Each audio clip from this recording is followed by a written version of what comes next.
And we're going to have with us for the next two segments to talk a little bit about their company and kind of their work and growth here in Central Mass.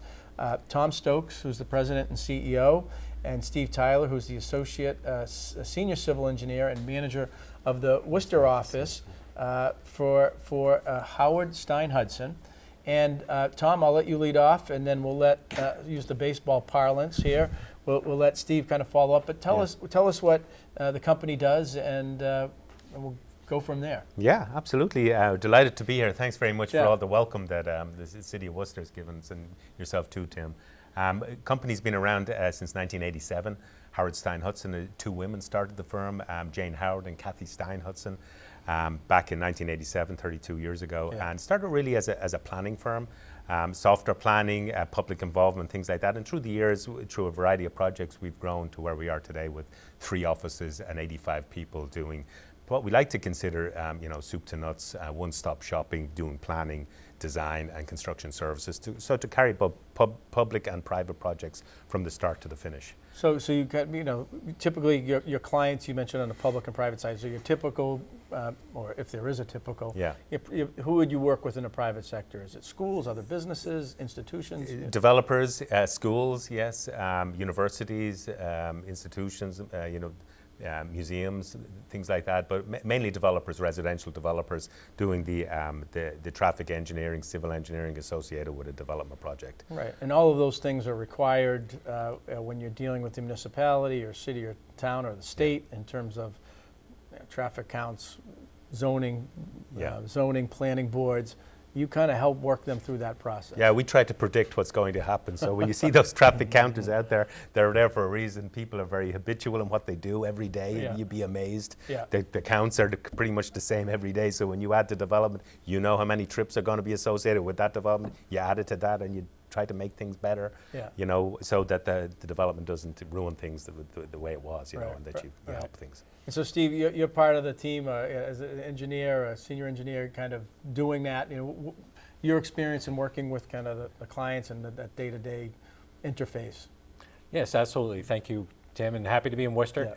My role with Howard Stein Hudson, obviously here in Central Massachusetts, is try to bring some of those same components to both of our private and municipal and public state clients and other agencies. The type of things I do are emphasized on site development, overall project management, whether it be design and/or construction. Certainly assist with other emphasis points such as public involvement, getting through the planning boards, and those are critical, Board of Selectmen, and all the questions that the public raise, and certainly on the larger projects, a roadway project, corridor project, where you change things, there's a lot of things that go into it other than just traffic. Yeah, you mentioned that public involvement. Yeah, there's the planning board, zoning board, council votes, select board of select boards. But there's also public involves kind of engaging with the neighbors, right, and trying to get their input, so there's no surprises when you go into those votes. So kind of managing that public process is that maybe not necessarily always engineering, but it's engagement. Exactly, and we manage that as best as we can. I think that's probably a little less predictable than traffic patterns. And so, but we do try to think about what the potential trips are or hazards, and help the project, client, whatever it may be, get through that process. And the other piece of this, both Tom and you mentioned kind of the public side. If you're a municipality, whether you're a larger city like Worcester or Boston, or a smaller, town, or if you're a state agency, there's staff limitations, and oftentimes they'll contract and work with a company like yourself to help guide them or kind of be a force multiplier in moving through a project. So that public work is something that you work and bid on or have contracts with, right? Well, absolutely. In fact, some of the programs, it's a very good point, particularly in Central Massachusetts, needing that support staff. There's a lot of grants out there, funding that's out there that we really feel like we do specialize in it. And we got the expert here, Steve Tyler, who served as the director of public works in the town of Spencer for many years. And if you drive through Spencer, you'd see how awesome things are along there. And to get the word out, we've done a lot of meet and greets with a lot of the towns.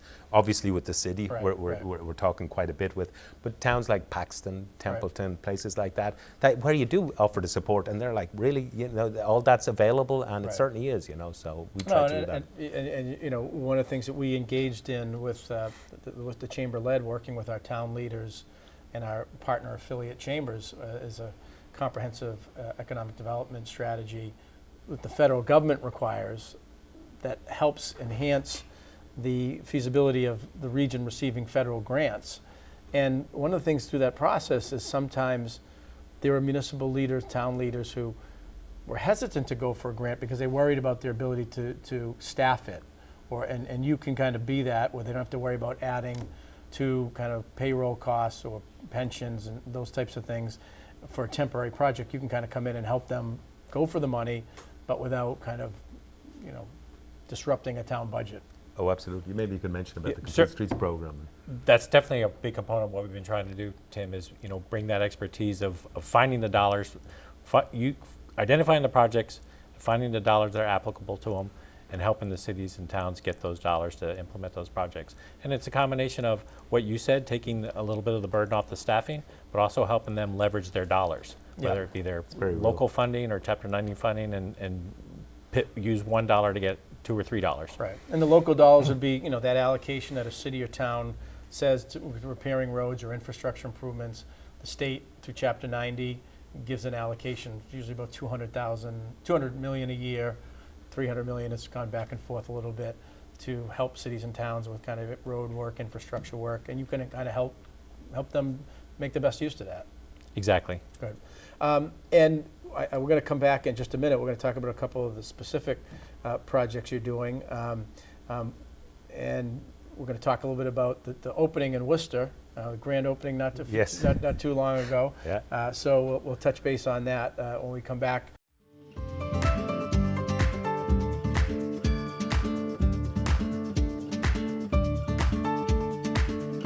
Welcome back to Chamber Exchange, a TV show. I want to welcome back our guest from the previous segment, Tom Stokes, who's the president and CEO, and Steve Tyler, who's the associate senior civil engineer and manager of the Worcester office for Howard, Stein, Hudson. And we had a great ribbon cutting and office opening in April. We're going to come back to that in a little bit. But I just want to kind of complete the conversation about really kind of the beginning to end kind of services that Howard, Stein, Hudson provides. So, Steve, there's a couple towns you're working with on the Complete Streets program, and maybe you could just walk us through what you're doing, interfacing with the town, kind of from beginning to end. Sure, absolutely.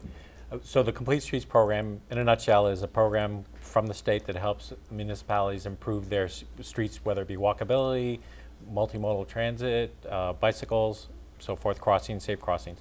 So what we do under that program is we would work with a local city or town, and the first step is to pass a policy, where the town would adopt the policy to implement Complete Streets. It's not constraining, it's a policy that works for the municipality, whatever their needs might be. And then from there you come up with a prioritization plan where you identify what the long-term needs of the community are. And with that prioritization plan, it goes to Mass DOT, and so now you have a series of projects that are eligible for funding. And so then the next step would be work with the municipality to identify those projects one by one or a few at a time, secure that funding, put out a package for bid under the state procurement laws, and then we would help them oversee construction and get the final vision that they were looking for. Right, so again, that expertise to leverage state money on top of some additional allocations to kind of create those livable, walkable areas in our communities, and doing a lot of it here in Central Mass. We are, and it's really enjoyable to do. You know, you can go into a community, you can see them realize something that they wanted for a while, but they were been spending their money elsewhere because of the infrastructure conditions that they have, and it's rewarding work. So we talked about some of the towns, but there's a project that's gotten a lot of attention here in Central Massachusetts, and that has to do with professional baseball coming to Worcester and Polo Park, and the announcement, and the city working with the ownership of the team, the AAA Red Sox affiliate.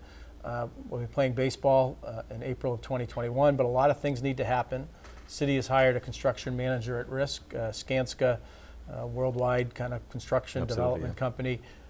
And maybe, Tom, you could, and Steve, you can talk a little bit about how you're working with Skanska and the city in that regard. Yeah, no, we're delighted to join the team. It's truly a very exciting project, and right at the heart of the city, so it's part of the overall economic development. It's a fantastic part of it. But we're bringing our public involvement experience to the team in terms of making abutters, stakeholders aware of what's coming up in terms of construction, development and things like that, and really just getting the word out. Right. So we're operating out of our Main Street office here in Worcester, and maybe Steve, you can follow through.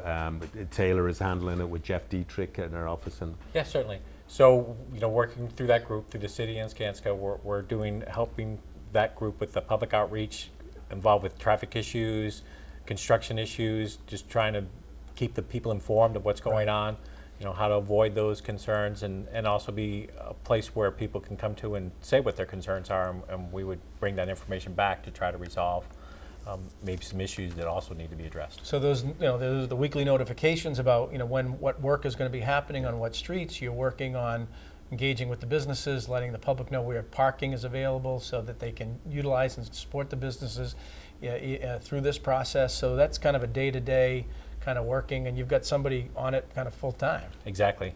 Yeah, she's doing a great job, and we love doing the work. We love being here in the city and helping something like that grow. Yeah, and it's not unlike kind of what we're dealing with on Main Street and some other Pleasant Street and some other parts of the city at the moment with resurfacing and new sidewalks, which are much more pedestrian friendly, bikeable, intermodal, but it's a pain in the neck when it's happening, and it's disruptive. True. So anything you can do to help the businesses through that process and engage the public, it kind of smooths it out a little bit, hopefully. Certainly, right? It's all been thought of. But at the end of the day, a pretty significant project that's going to be, I think, a real plus to the businesses over time. But speaking of that, you made a conscious decision to grow. Howard Stein Hudson came to Worcester, headquartered in Boston, mm-hmm. right? Yes. And we had in April a ribbon cutting with your new Main Street office, where one of the owners and founders of the company joined us. Jane Howard, right? With the lieutenant governor, the mayor, the city manager, but maybe talk about why you opened up in Worcester and how it's gone so far. Yeah, no, so we had been in Boston for 25 odd years, and we opened an office in Chelmsford. As we tried to grow and do more projects, we were doing a lot with Mass DOT here. Mm-hmm. We had done some work with the city. We did Tatnook Square here in the city. Yep. Probably 5 or 6 years ago, we did Highland Street. So there was. You pronounce that like a native. A lot of people have trouble with that from the area. So. No, we're particularly proud of that project. I think it came out great in Highland Street too. So there has been projects in the area. We did stuff for Worcester State University, and there's opportunity here. And then we were trying to hire, and Steve came across our path, and we decided it is Central Mass. It made perfect sense, and just to really have employment here. We have people who live in the area, just to open it up, and it's just been fantastic. The Main Street office, as you mentioned, a brand new roadway right outside the door. We love that as a welcome, So we know that's going to be finished. But that's the kind of thing we do, and it's just been very helpful. And Steve, how's it going? How many employees? What's the vision of the plan in terms as you grow? Well, it's going great so far. As you know, we opened the office with me sitting in the corner. Yeah. We fitted out. We've already added 2 full-time employees in the office. We have a couple of people that are satellite to our office from either our Boston or Chelmsford. So on a daily basis, we typically have 3 or 4 or more people there. And we're already talking about what our next step is and what the next person that we're going to bring in to support the projects we have ongoing. How do we room for about 12? It's a good office, and that was when we met the plan for growth. And Howard Stein Hudson's decision is, we've seen probably roughly a dozen plus companies in the last year or two. Some engineering services, some technical IT companies, a couple architectural firms open up offices in Worcester for a couple of reasons. Number one, talent acquisition with the colleges and universities. In your particular instance, WPI is pretty well known for engineering, design, students, and but also people not wanting to commute into Boston and Cambridge anymore, who may live in the Metro West area and find a commute into Worcester much more convenient. So it is interesting to see that grow, and we're proud to say on several of those companies we've helped recruit and make the pitch at the chamber, but I think it's a good sign. Yeah, particularly as people stay with their career, and staff retention is really important for us. So when people grow and have families, and just allowing that as another opportunity. And today it's easy with video video conferencing and just CAD and wherever you do it from, it's pretty good. Also, to be closer to clients is a huge thing for us. Right. And given your experience, Steve, in Spencer and knowing the region, a lot of times people in the Boston area think of Central Mass as Western Mass, but a lot of opportunity here as we see growth and development. I see a lot of that, and having been in the area for almost 10 years now, it's just been phenomenal, the growth. 10 years and previous to the 10 years, and the last 5 years has just been exceptional. So for those reasons, we're glad to be here, but I think it's a good fit for employees too. The commute into Boston is rough. Yeah. Trying to take the commuter rail into Boston is rough. And getting better, but we got more work to do. And we hope to help with that too. But, it's just the quality of life here in Central Mass is excellent. The projects that we're doing are the same. We're doing projects all over the Commonwealth, and so we'll continue to grow that. Good. Well, it was, as a former elected official in 6 years at the Chamber, I've had the privilege to go to a lot of ribbon cuttings, and yours was a great one. It was a fun event. And it was a party like festive. But Tom and I got talking because Tom is from Ireland, and we were talking about Irish football, Gaelic football as it's called, and having roots from Kerry and growing up watching Kerry football. You're rooting for the Dubs. Yeah, that's correct. And we're going to have a wager. We're going to bet a pint up at O'Connor's restaurant on who wins Dublin Kerry. Okay, we got it. Okay, thanks very much, Tim. Well, thanks for being with us.